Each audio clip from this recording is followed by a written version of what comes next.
В общем, время экспериментов. Пробую переходить на подшипнички. Вот один запрессован 8-12. Вот другой вставлен. Здесь чуть-чуть я сделал так, чтобы он мог вытягиваться. 8-12. Они стоят один фланцем в ту сторону, на эту сторону, один на эту сторону. Для чего? Потому что вот эти оськи, на которых ходит амортизатор, они тогда вставляются сюда, в это место. Вот прям так. Опа. Надо с нижней части вставлять. Короче,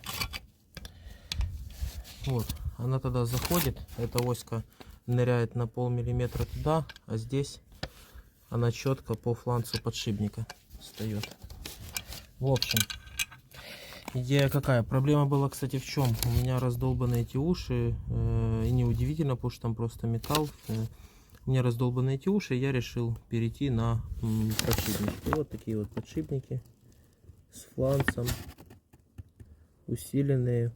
Будем смотреть, как оно работает. Пока ничего не могу сказать. Пока могу только сказать, что буду ставить такое решение себе. Так, сюда подшипнички встроил.